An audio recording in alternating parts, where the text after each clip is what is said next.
Ya, kami ajak Anda pemirsa untuk memperbarui informasi mengenai perkembangan pemeriksaan terhadap Menpora Dito Aryo Tejo di Kejaksaan Agung. Kami ajak Anda bergabung bersama rekan kami, Nadilah Soleh yang saat ini berada di Gedung Kejaksaan Agung. Nadilah, bagaimana jalannya pemeriksaan terhadap Menpora hari ini di sana?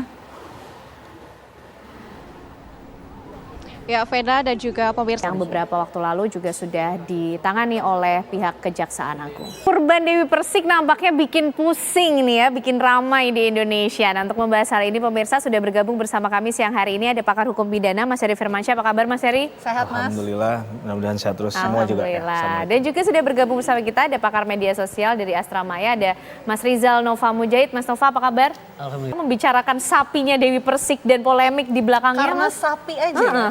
Karena sapi aja, betul. Kalau dikatakan ramai, ya betul sangat ramai ya. Karena kita tolak ukurnya itu satu viralitas isu. Apakah satu isu viral atau tidak? Apakah dia menjadi perbincangan di satu platform dan platform lainnya, atau hanya menjadi perbincangan di satu platform saja? Ternyata apanya sih Mas sebenarnya? Paham itu. Tapi ketika dia membuat live IG, Perkembangannya di media sosial ini jadinya tuh muncul sentimen positif atau negatif sih yang kelihatan? perbincangan itu negatif. Sisanya sekitar 23%-an adalah positif. Negatifnya ke arah mana Mas? Merugikan Dewi Persiknya atau ke Pak RT-nya? Negatifnya itu Yang namanya dalam hal ini mungkin kalau kita bisa lihat konteksnya jadi Tercoreng lah. dirugikan gitu loh. Itu gimana Mas di media sosial? Respon-respon netizen tuh gimana? awalnya netizen itu sentimen positif pada Dewi Persik itu tinggi.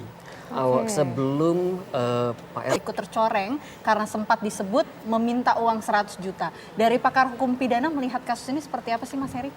Ya, tentunya kita sangat menyayangkan ya hal yang sebenarnya biar tidak ada permintaan uang, apalagi ya kecil sekali itu kan, 4 miliar pun menurut saya kecil.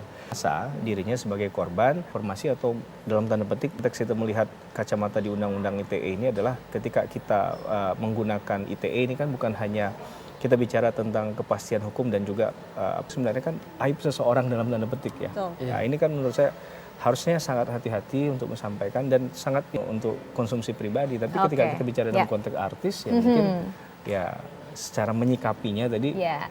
Dan sudah kadung berbeda. ya Mas ya, sudah terlanjur menjadi konsumsi publik. Termasuk nanti mungkin Mas Nova juga bisa menjawab sebenarnya culture-nya itu seperti apa di sosial media. Tapi usai jeda pemirsa, kami masih akan kembali hadir untuk Anda dengan perbincangan ini. Ya, Anda kembali menyaksikan Apa Kabar Indonesia Siang. Pemirsa, kisruh hewan kurban Dewi Persik masih terus berlanjut hingga saat ini. Mediasi antara Dewi Persik dan Ketua RT lingkungan tempat tinggalnya mengalami jalan buntu. Lantas bagaimana pendapat warga mengenai kasus ini? Berikut kami hadirkan laporan reporter Jasmine Rahmadi dan juru kamera Junaidi Ahmad. Berikut ini. Tadi kira-kira pendapat masyarakat yang ternyata nih Mas Heri dan juga Mas Nova, konsumsi masyarakat terhadap platform online, media online termasuk media sosial ini cukup tinggi. Tapi sebelum kita membahas ini, kita menuju ke Barreskrim Polri nanti yang akan memanggil Panji Gumilang yang informasinya sebentar lagi akan hadir di Barreskrim Polri pemirsa untuk kemudian ditanya atau diperiksa mengenai polemik yang terjadi di Pondok Pesantren Al Zaitun. Nah, kita akan tunggu bersama sambil kita meneruskan perbincangan kita mengenai polemik juga yang terjadi antara sapi kurban Dewi Persik ini yang kemudian melibatkan Dewi Persik dan juga Pak RT. Nah, Mas Nova, ini konsumsi masyarakat terhadap media online cukup tinggi. Ternyata atensinya juga tinggi terhadap hal ini. Nah, tapi kalau kita pengen pertama memblow up mengenai hal ini akan mendapatkan atensi dan juga suara dari masyarakat. Gitu. Ya, secara umum agak mundur sedikit. Dewi Persik ini tentu saja juga punya pendukung. Ya Mas ya, ini kan tadi sudah ada pihak yang dirugikan, kemudian tadi juga sudah disinggung mengenai Undang-Undang ITE. Nah sebenarnya kalau kasusnya seperti Dewi Persik dan juga Pak RT ini kemudian sehingga bagaimana sebenarnya kedudukan UU ITE ini Mas melihat kasus-kasus yang banyak sepertinya di media sosial sebenarnya? Ya karena ini adalah delik aduan, metode-metode itu penting. Nanti akan tunggu bagaimana perkembangan kasus selanjutnya dari polemik ini. Terima kasih. Biasa saat ini kita sudah bersama bersama langsung dengan sosok wanita hebat di balik Satria 1. Ada Mbak Nia di sini. Halo, selamat siang Mbak Nia, apa kabar? Selamat siang, Sehat ya, Mbak? Cantik sekali. Udah terlihat cantik, extraordinary-nya tuh, karismanya udah beda ya. Mbak Nia, kalau boleh cerita-cerita nih, sebenarnya di balik Satria 1 ini, perannya Mbak Nia itu sebagai apa? Yang ikut sebagai kayak arsiteknya atau gimana sih Mbak Nia?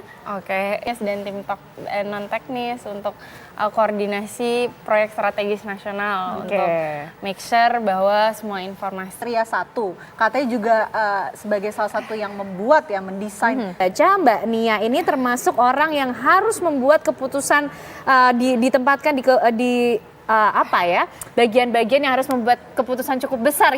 Iya, mungkin sebagai project manager saya didukung oleh manajemen Manajer. Terus juga Project tugasnya besar ya, proyek satelit Satria 1 ini besar. Ada nggak sih pressure tersendiri atau kesulitan tersendiri yang mungkin Mbak Nia dijumpai rasakan selama bertugas bertugas proyek di Satria 1 ini, Mbak? Iya, tentunya banyak dan mungkin yang banyak masyarakat Indonesia juga belum tahu nih, tapi dialami oleh timnya Mbak Nia gitu. satelit cukup high teknologi dan kompleks. Mbak Nia ini kan juga sempat ambil jurusan teknik dirgantara ya, Mbak Iya, ya. Terus S2-nya di unik ya, cukup jarang diambil lah oleh masyarakat Indonesia. Kenapa sih Mbak kemudian pada akhirnya tertarik untuk bisa mengambil jurusan itu, bekerja dan pada akhirnya bisa jadi orang di balik Satria 1? Iya, kebetulan by luck. Saya memang agak ngasal, tapi banyak konsultasi dengan spesifik dan mungkin kompetisi kamu nanti pada saat lulus lebih sedikit. Jadi ya mungkin itu daya tarik, tapi alhamdulillah saya bisa sangat penting untuk negara Indonesia dan globally juga pasti akan banyak kesempatan yang banyak. Mbak, singkat saja mungkin, next project yang akan dijalani dan pesan buat teman-teman muda Indonesia. Baru Indonesia yang fokus sekarang favorable untuk anak-anak muda dan ya siap tampil dan ambil responsibility lebih banyak. Dan Menunggu dan berdoa untuk project-project selanjutnya Mbak Nia dan tim. Sambil menunggu anak-anak muda yang lain ikut berkontribusi untuk kemajuan bangsa juga. Sekali lagi terima kasih Mbak Nia untuk waktu dan ceritanya.